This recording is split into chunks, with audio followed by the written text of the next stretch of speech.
Hey guys, we're gonna go ahead and start this next meeting of the minds. I'm so sorry it took so long to get it up and going. It's just been kind of a crazy month. But Jamie's here with me. I don't know if you guys know this. She was a dialysis nurse for quite a while, so I'm gonna let her take over and run through this lecture.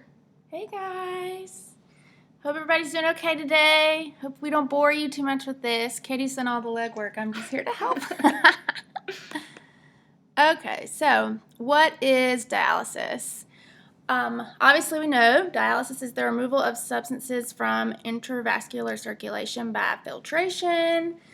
Typically, the dialysis is ordered when kidney function declines. Dialysis can be indicated in cases of chronic renal failure and acute renal failure. Here we've just got a bunch of indications for dialysis. Obviously, like we said, there's two different types of renal failure. I feel like a lot of times in the ICU, we are seeing patients in acute renal failure, usually due to some type of trauma or, they're in sepsis, which has caused the renal failure. They're usually in fluid overload caused by refractory hypertension, uncontrollable hyperkalemia, which I feel like we see a lot. Yeah. Here, this is a great little acronym over here. Acidosis, electrolytes, intoxications, overload, and uremia. Big things that go along with the acute kidney injury. BUN, bun, when it's greater than 70 to 100, just severe metabolic acidosis. Let's see, we'll touch on chronic. We also see some chronic renal failure, especially lately with our patient population being more than just trauma. These patients a lot of times are in chronic renal failure, most likely due to hypertension, uncontrolled diabetes, a lot of these things listed. I won't read it out to you, but feel free to look back. Again, this is great. Katie found this. It's just a good tool to have, and then outlined over here. It's really important. We see these patients that have an acute kidney injury, that we really stay on top of these things as far as like their electrolytes and how much volume they're getting. We really need to pay attention to their blood pressure. And I know a lot of times they're on pressors, or there's a lot of other stuff going on, or you have more than one patient to deal with. But we really need to, and renals comes through like once in the morning, so sometimes it's hard to even catch them or have them talk to the doctors that are taking care of these patients. But we really need to look and maintain their blood pressure, because again, this is an acute thing. A lot of times they can get this kidney function back if we maintain their blood pressure. Yeah, I thought this was a really cool little mnemonic. I don't know, it's not easy to see, but it's just your vowels, A-E-I-O-U. And I thought it would be really easy to remember because, like Jamie said, it's so hard to put all of these tiny pieces together to realize that any of these things, the A-E-I-O-U, could cause an indication for the patient needing dialysis. So if you just kind of click through these at the beginning of your shift and think about, if any of these could be affecting your patient because of any of the things Jamie said, they had a trauma, they were hypotensive, they're on pressors, which can affect your kidney function. It's just a nice little tool to look at and think, could any of these things be changing, which could be an early indication that the patient may be heading towards needing dialysis. Yeah. This is great. Everybody should keep this. Remember this. It's great. So there's lots of different types of dialysis. These are probably the two that I say two. Continuous renal replacement therapy. Whoopsie. These are probably the two different types of dialysis that we will see in our unit. This is just dialysis treatments that are provided as a continuous prolonged process. And we do this probably most of the time because our patients are hemodynamically unstable. Regular hemodialysis treatments cause like a rapid shift pretty quickly, and those patients that are on those can handle regular hemodialysis probably because they've either been on dialysis for a while, their bodies are just used to that shift. But these patients are a lot of times they're sick, hemodynamically unstable, so they can't handle the rapid shift. So we do these like slow treatments. SLED, slow, low, efficient dialysis. We're cleaning the blood. Most of the time the few patients that I've taken care of, we're mostly just cleaning. We can pull fluid, but most of the time they just want us to clean because their kidneys aren't doing their job. So their potassium is probably up or their phosphorus is up. So we're really just needing to kind of clean.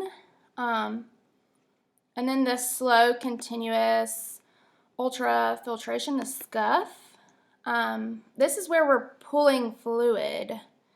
And we're not cleaning, we're just pulling fluid. So this is probably for those patients that are just like super overloaded. And Katie came up with this good tip. You can relate the F and scuff to fluid removal only. And here, I won't go into detail because there's already a lot of detail on this slide and the next slide. It's just a bunch of, it's crazy, even in the outpatient setting, we didn't really do much of this. But it's crazy that there's all these different types of continuous renal replacement therapies. So this is pretty cool if you want to just come back and like look at all this.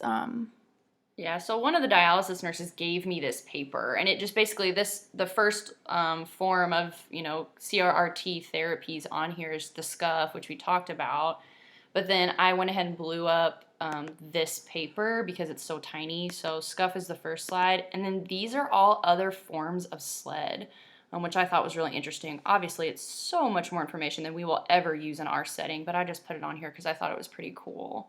So there's 4 different categories of SLED, which is just like the cleaning of the blood. And I didn't realize there was this many different modes, but for our purposes, scuff and SLED, to distinguish between the two, I think is plenty. Yes. This is just understanding the difference between your arterial and your venous lines. The arterial is obviously red. Blood's being extracted from the body by the machine. And I always forget this, and Katie put this on the slide too, is you can draw blood from this port. There's usually like a little access that you can use just like a blunt needle to draw labs. We did this in the outpatient setting too, but that's kind of nifty. If we need to draw labs, we can draw it from there. And then the blue is the venous, which is where your blood's being returned to the patient after it leaves the dialysis machine. This is just helping talk about terminology with on the machine. The ultrafiltration is the set amount of fluid to be removed. Usually the physician will tell you. They should tell you this up front, and they usually have that printout of the order on top of the machine. They've been good about leaving that. Be aware that the UF rate can cause hypotension at increased rates related to increased fluid removal.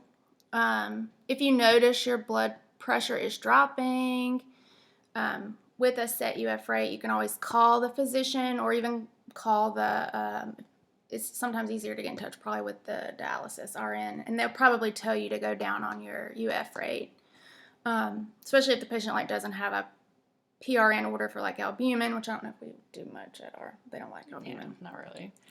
The UF is obviously, simply put, the more you pull off or the higher the UF is, the more likely your patient could become hypotensive. And then our dialysis machines, most of us probably know this, you can't set your UF to 0. The lowest you can set it is to 10. So if it's ever at 10, they're not pulling off any fluid. Yeah. But they can have you increase it or decrease it based on what the patient needs. And later in the presentation, Jamie will talk about how to change that UF rate so we can change it if we get the order. Transmembrane pressure, the TMP. This just measures your pressures across the filter, the dialyzer. The dialyzer is the filter that is a series of fibers which serve as a semi-permeable membrane. This is this is like the actual kidney. Like this is working for the patient. The blood doesn't actually go through the machine, doesn't ever touch the machine. This is like where the blood goes through, is this dialyzer. We talk about like as the kidney outside of the patient. It's important. And there's different sizes, which we don't have to worry about because the dialysis nurse sets it up. But it's usually like a prescribed size dialyzer for each patient.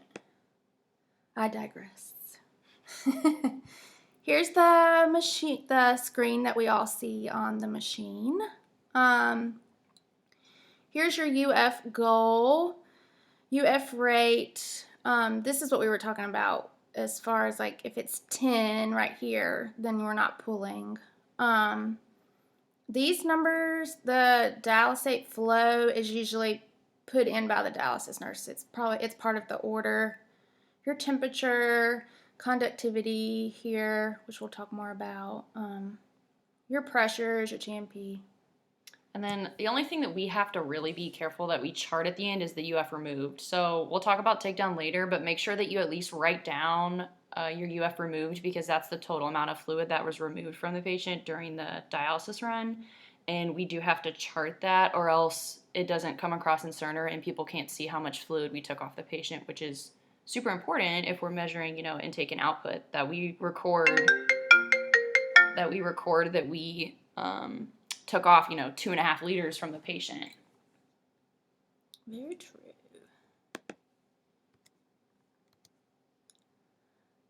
So if you ever have a patient that we are doing SLED and you get an order or the doctor comes by and they want to change it to scuff where we're pulling off fluid instead of SLED, this is just kind of shows you how to do it. That dialysate flow on off button at the top right of the machine, you just touch it. Yeah, this is pretty self-explanatory. Katie's got all the good errors here. You just have to touch it and it should flash. And then you just decrease again. You'll also touch here, right? Yeah. Mm-hmm. And then this is just a good reference point. Obviously, none of us are going to automatically remember how to switch this stuff. I know I haven't, and I've been there for 4 years. So I just put this on here, and this stuff I'll make sure is in our critical care resource binder. So if we ever have to do this, we can just pull this paper and then kind of follow the steps. Yeah. Because obviously we don't do this enough to be able to just do it off the top of our heads. So it's just kind of a step through how to do it. And then I'll put the reference on the unit, like I said. So I'll just have it up there so we can reference it. Perfect. Oh, and I skipped ahead. This is, again, like we said, where you would change your UF rate. You just touch the screen here, and you can go up or down. And I always forget this. Be sure to push confirm. I always forget that. Or else it's not going to change unless you actually hit confirm. I always forget about this. And what one of the dialysis nurses told me is if it's blinking, you have not confirmed it. Yeah. So it has to be like a solid, not this actual number isn't blinking. Because if you change it to 10 or, go up to whatever, 100, and you don't hit confirm and it's still blinking, then you haven't actually changed the rate. Yeah. This is something that I completely forgot about, because in the outpatient clinic we have like alarms set to remind us to do this every so often. The chloramine check, I won't read through this. I think there's this is probably something too we can just print out and keep. I guess we should be checking this every 4 hours, which on the next screen too it shows you kind of how to do it and how to document it. But this is actually super important. This was like one of the big things they stressed to us in the outpatient setting, because any chloramine in the blood can cause hemolysis, which can be deadly. It's kind of a big deal. So we should definitely be doing this every 4 hours. These are the different types of jugs we see. Bicarb, which we're not really changing out bicarb much. It's there. It doesn't go as quickly as the bath. I don't think we're not using as much of this as we're changing out the bath. And this is usually prescribed by the doctor depending on what their electrolytes look like. Or you may even have to change it out like halfway through, depending on what the physician orders. And I'm the worst about actually, we can print this out too, how you can change out your dialysate drugs. Most of the time, because we have more than one patient and there's always stuff going on, I don't ever catch it in time. I usually go and change it when it's starting to alarm. But this is the process. If you're actually in the room, you can change it before it alarms. This is the process of doing it. Might even save you some headache if you can actually catch it before it alarms. Speaking of alarms, as far as troubleshooting, if you see venous alarms, a lot of times it can just be a kink. Just kind of trace your tubing from the patient back to the machine. A lot of times, you can't even with our IV pumps, you know this. It lines on lines on lines. It's hard to have visualization of your lines all the time. So it could just be a kink in the line, or poor catheter positioning, or if it's a continuous thing, it's happening over and over again, it could possibly be clotting off. Same with the arterial alarm. If their patient is moving around or coughing, could possibly be closing off. And this also with the arterial alarm could be an access issue. If it's like continuing to go off no matter what you do. And as Katie was saying, it depends like which dialysis nurse you have. But if this is continuing, like the arterial alarm is continuing and continuing no matter what you do, you can swap your arterial and your venous lines. Because it might just be that the catheter is positional. It might just be like up against the side of the vessel. So when you swap, all you do is stop. You have to stop the pump, and then you clamp everything off. Clamp off your red, your blue on your lines and on the patient, and you just swap the red to the blue, blue to the red. Unclamp everything, and then start your pump back. But just be sure to clamp. Yeah, just so you don't get blood everywhere. Yeah. It'll take one time of making a mess. But that can be a thing. Also with these, like the venous, really with any alarm, the first thing I would do if it's alarming is it doesn't hurt to flush a little bit of saline through the circuit. You just open up your saline lines. That's literally all you have to do. There's a clamp close to the bag of saline, and then there's another clamp further down that line. And it doesn't hurt to flush the tubing. Yeah, and that can kind of show you, too, if you do have a clot. So if you run a little bit of saline through the system, then it's easier to see if you have a clot or, just to kind of get things moving. You don't have to stop your blood pump or anything. You literally just clamp the saline bag and let it run for a little bit, like 30 seconds, and then clamp everything back, and it can kind of get things moving.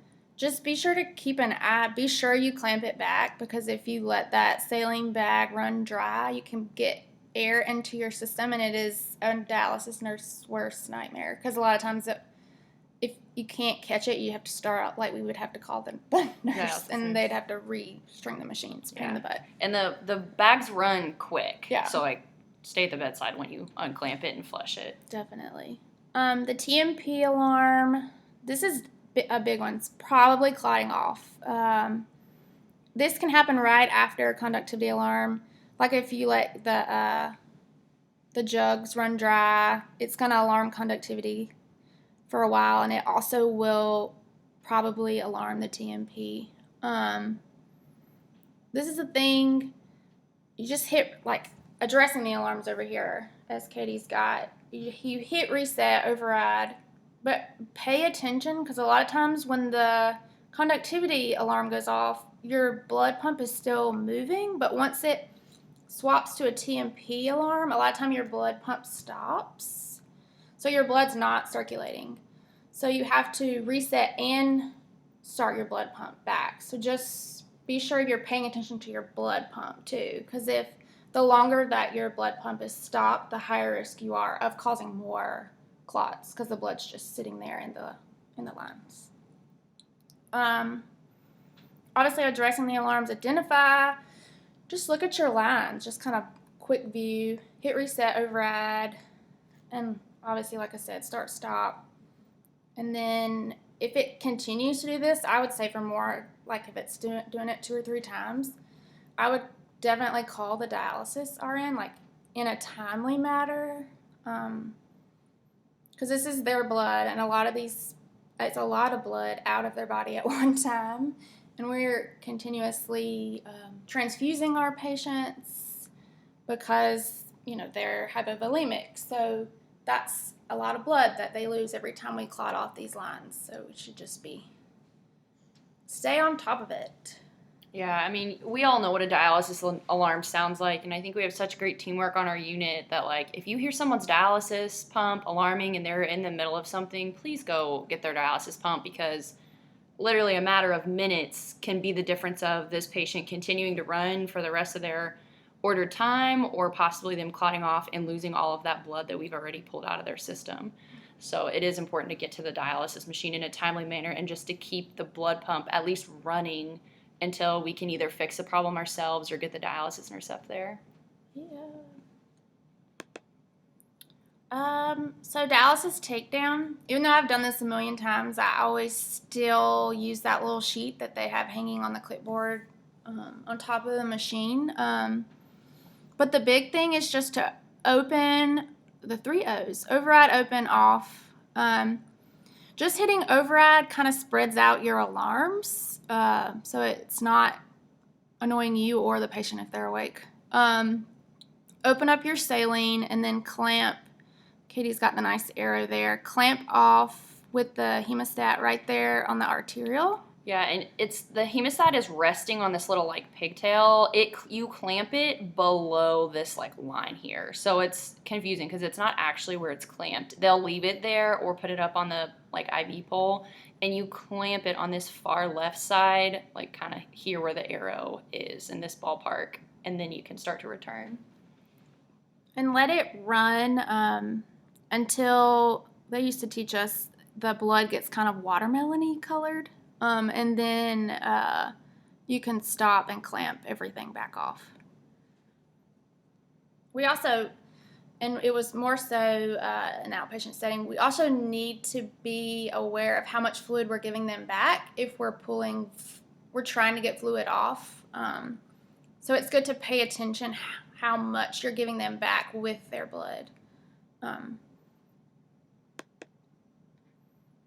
Let's see, after override, open, off. So yeah, I kind of talked about that. Until the blood's kind of pink tinged, then you turn the blood pump off.